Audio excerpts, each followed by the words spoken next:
Hello. I'm your gangbuster host, Special Agent Clifton of the FBI. Our story is about a man who was one of the most ruthless killers in our history. In a moment, I'll tell you about John Dillinger, who could bluff his way out of jail with a block of wood, but was stopped by a lady in red. Dillinger's beginning was humble. He was born in Brightwood, Indiana in 1902. Most of his boyhood was spent in Indianapolis. And the records show that he first served time at the Pendleton Reformatory in Michigan City, Indiana. Through the efforts of his Quaker father, he was paroled. However, having no respect for law and order or his father, he spent his freedom delivering weapons to aid in the escape of his reformatory pals. Later, the records show, he was arrested and held in the Lima, Ohio County Jail. He escaped. His gang murdered the sheriff. And in Racine, Wisconsin, 2 persons were wounded in a $25,000 bank holdup. He was caught and jailed at Crown Point and held only long enough for him to whittle a toy gun. A gun which was so perfect, it even fooled the authorities. Small cities like Paris, Illinois, suffered from the Dillinger gang. Chicago marked the end of the blazing, bloody career of John Dillinger. But we're getting ahead of our story. There is no way to exaggerate the viciousness of John Dillinger. He killed as you might slap a mosquito. He combined this with animal cunning and an utter lack of nerves to become the most infamous criminal in America. He became public enemy number 1. Dillinger had Homer Van Meter and John Hamilton as partners. They made quite a trio.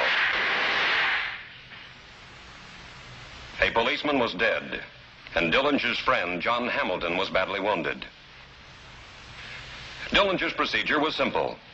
He decided to let his girlfriend, Connie, take care of Hamilton while he took a trip to Chicago to cool off.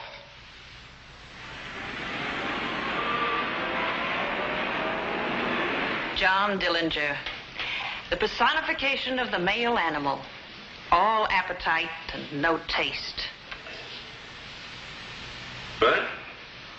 Oh, I was just making my own private study of the criminal behind the gun. Millie, here I come all the way to Chicago just to be with you, and all you do is insult me. John, I couldn't insult you with 4 languages.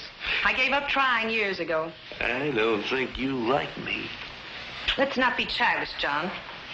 I like you because I like your money. And because you fascinate me a little. Like a deadly snake, always coiled to strike. Snake, yeah. Honey, that's wonderful. You know, I swear someday you're going to be the death of me.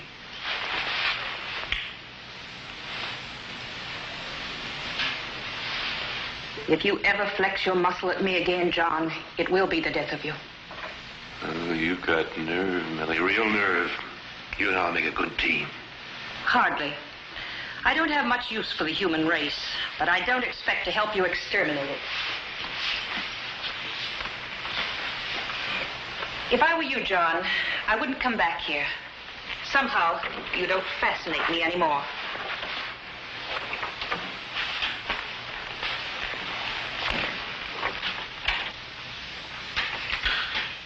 Dillinger finally left Chicago and headed south. By now, John Hamilton had gotten his miracle and was nearly well.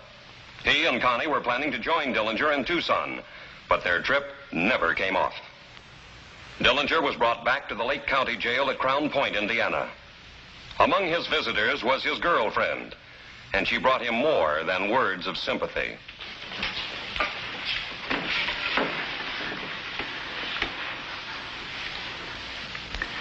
Van Meter and Hamilton have it planned.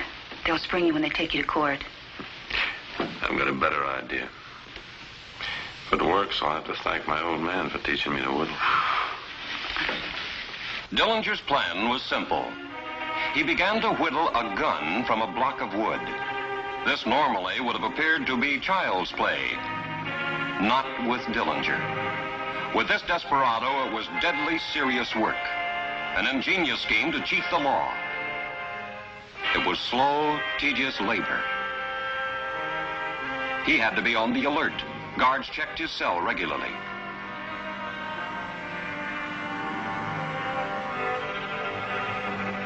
How he obtained the block of wood and the knife, especially the knife, never has been learned. Dillinger had fashioned the block of wood into a shape of a pistol, but it was still obviously only a wooden gun. And Dillinger found the answer. He used shoe polish to blacken it, completing its likeness to a real weapon.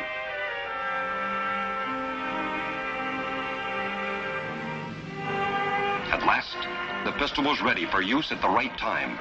Dillinger found the exact moment.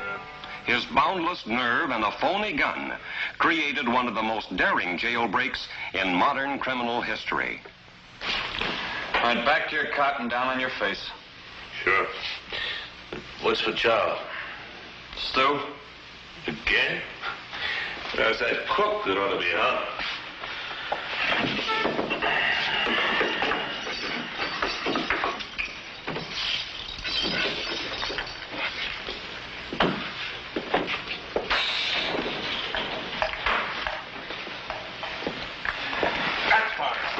Go ahead, shoot. Be a hero when your friend dies. Switch it around, but first. Hurry up. Now you lie face down. Come on. Get in here. Come on. Keith.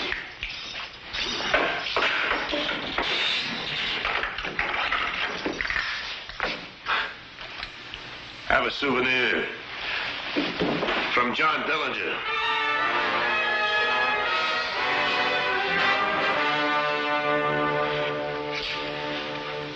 Ward.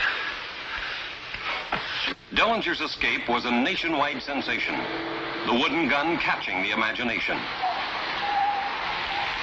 Successful as was the escape, Dillinger made one slip. He stole the sheriff's car and, breaking through roadblocks, drove too far.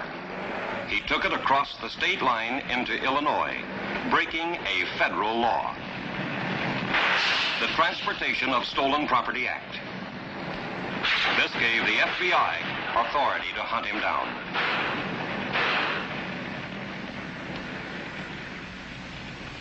The FBI opened an SMV file on Dillinger, and everyone in the Bureau knew the file would close only when Dillinger was dead. After his escape, Dillinger went back into business.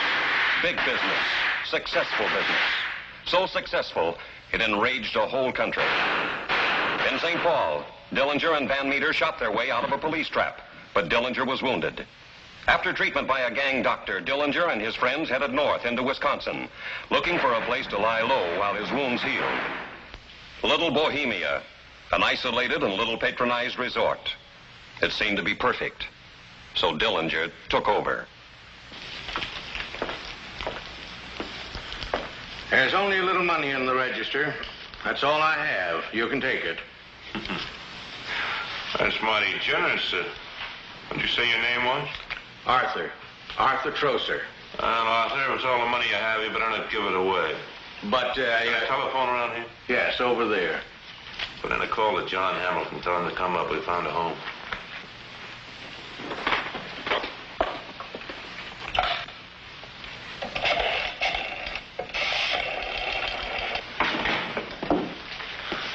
Well, John, not a soul around. I told you that. I told you it's out of season. The lodge is closed, all except the bar. I run that myself. Keep quiet. I won't keep quiet. This is my... He talks a lot, doesn't he? Yeah. One of us will have to keep an eye on him. Night and day, like a coat of paint. If he sneezes, there'll be one of us right there to say gesundheit. Night and day. How about 10 to 1 he snores? Turn off the faucet, Chubby. And go fix us a drink. We're here to enjoy ourselves. Right.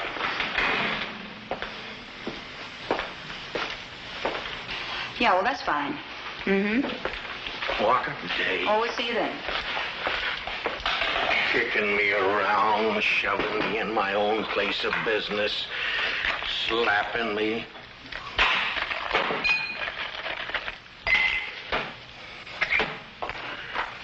I'd like a penny his ears back.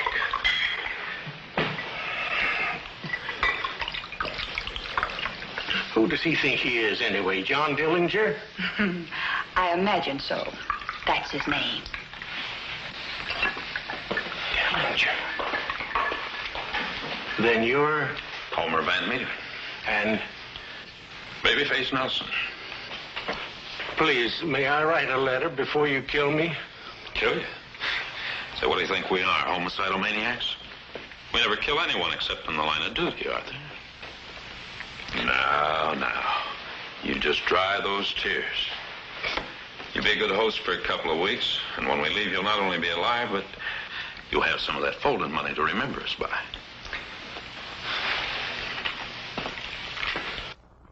John Hamilton had accepted the invitation. Friends of Arthur Trosser also occasionally dropped in. Believe me, Ham, it's sure good to see you. How do you feel? Holy. Well, the ventilation we've got, we sure won't mind the heat. Honey. It's so hard. You look a bit peaked. I'm off my food.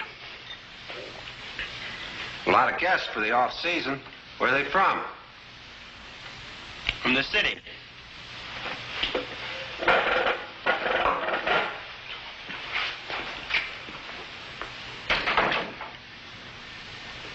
Who and what? Jim Friendly. You better stay that way. He has a little horse ranch over in Blue Valley.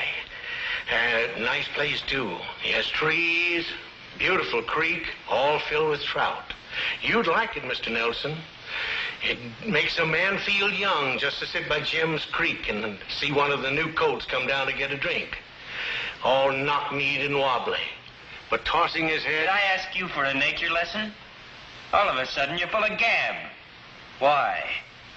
I guess I talk a lot about things I like. What are you doing back there? Nothing, Mr. Nelson, nothing. Give me some cigs.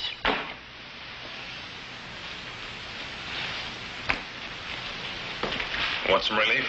I sure do. Nature boy is all yours. Arthur, fix me something sweet and cool, huh? Yes, sir, Mr. Van Meter. I'll make you a special. Not too special. You'll have to drink some first. Can I use this to cut the lemon? Why, sure, Arthur. I trust you. You can, Mr. Van Meter. You can. I'm not going to do anything foolish. I'm no better than that. Some fellas might try to act up and be smart, but my mother didn't raise no foolish children. Hand me the newspaper, will you? I want to see what's going on in the world.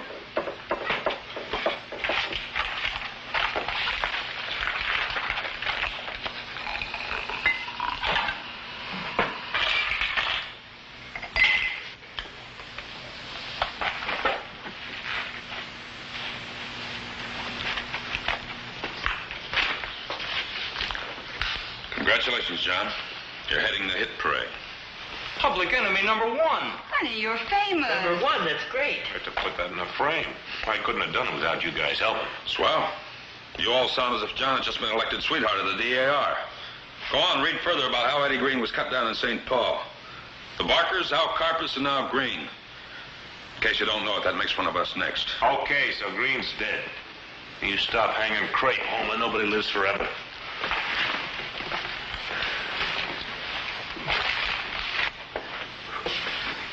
Did you hear the news? I'm now public enemy number one. Let's have a drink on it. Don't take that back, Mr. Dillinger. Why not? They're stale. I'll get you a fresh pack.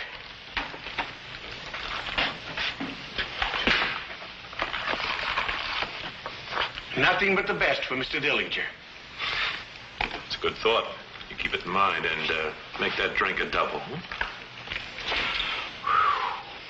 Arthur Trosser was afraid of Dillinger, but then so was the whole nation.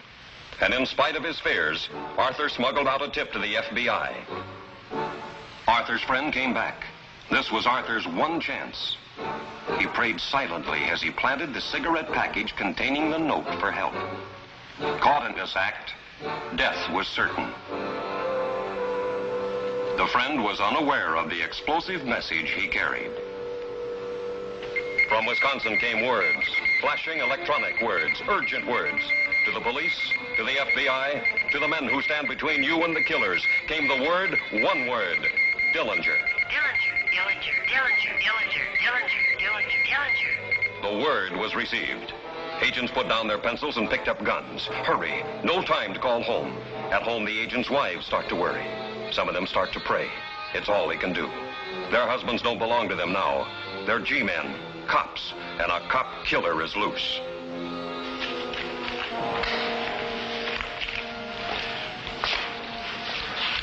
What's fighting you, woman? This. You've got the FBI heat on you, John. You're getting too popular. That makes us all too popular. So if you don't mind, I'm cutting out of here tomorrow.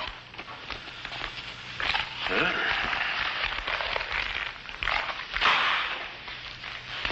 Too late.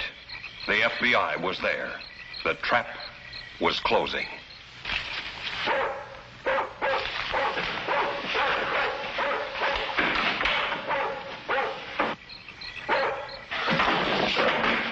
Cops. This place is crawling with cops. They're moving in. Let's start chopping. For what else? It's our only chance. There'll be more cops on the way. We gotta blast out now. I'll get my bag. There's no time. Oh, let it go. Wait a minute. Arthur. He's the only one could have tipped the cops. Where is he? Let it go, John. We gotta move. Go on. Dillinger and Van Meter did chop their way out and to break for the getaway car. Their guns spewed streams of lead as a cover.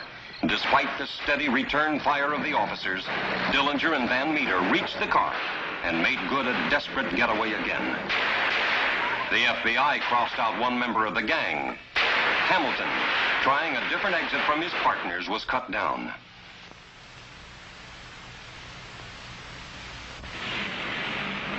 A dog barked, and a mad dog was loose again. But where do you go when you're public enemy number one? Where do you get help? Buy it? No. Even the underworld hideouts were not open to Dillinger. Friends? Yes, that was the answer. But Dillinger's friends were getting fewer by the day. Hamilton had died in the escape from Little Bohemia. Now Van Meter was dead. Dillinger thought of other friends. Nelson, Tommy Carroll, Pierpont, Makeley, Youngblood. They'd help him. Only they were dead, too. Then Dillinger remembered Mildred Jones. She'd helped him in the past. She would again. She had to.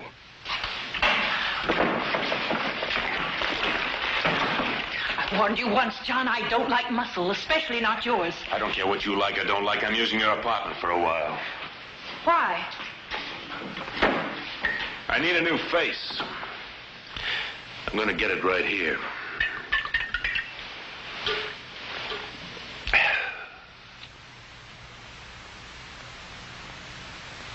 The last resort. Change the face, the fingerprints. Make yourself a new man, one the cops don't know about. But Dillinger was wrong. We did know. Mildred Johns had come to the FBI. She came to talk. She stayed to help. You want me to put the finger on John Dillinger for you? I don't know. I like living. Everybody does. Including the people Dillinger will kill if we don't get to him first. You say he has a new face. We don't know that face. You do. All right. John's taking me to a matinee this afternoon. The Biograph Theater on Lincoln Avenue. You'll know me. I'll be the one in the red dress.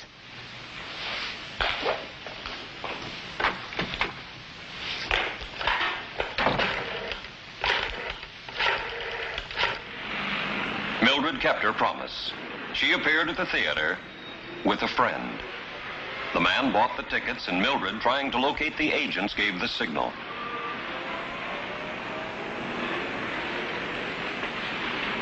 Dillinger wasn't suspicious, though a cordon had drawn tight. A check was made with the girl in the box office. She said the show would end at 4:20. It was now 2. 2 hours and 20 minutes to wait. A long wait when you know someone may die. Plans were gone over again. Hope was that the girl could move away from Dillinger out of the line of fire. This had to be the end of Dillinger.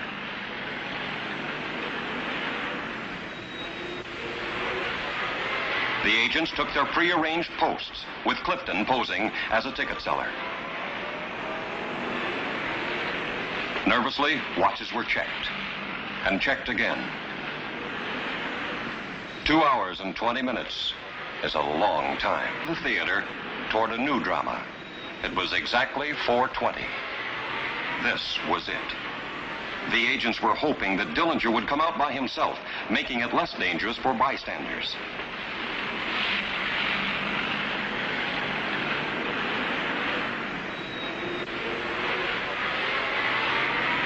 Mildred and Dillinger came out, keeping Destiny's date. Oh, excuse me, John. I have to powder my nose. I'll be right out.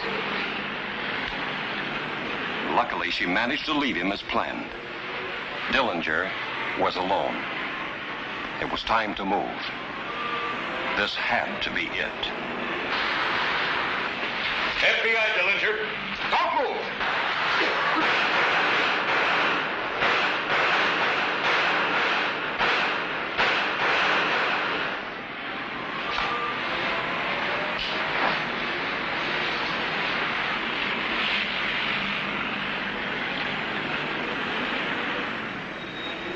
Dillinger was dead. End of a tough guy. End of public enemy number 1.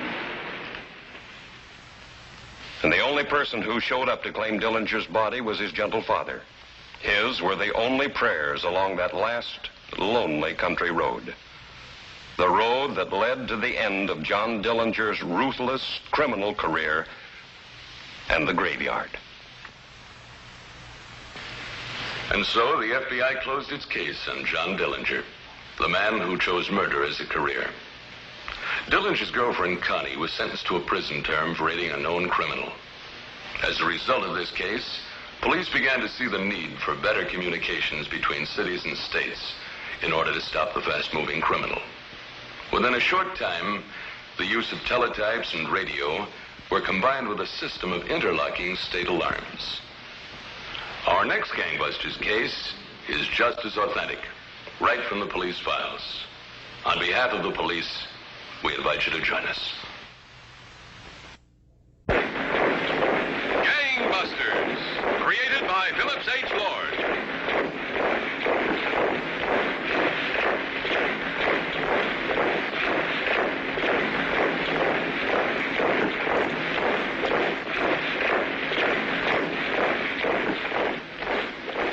You have heard tonight was based upon police records, court records, and personal interviews.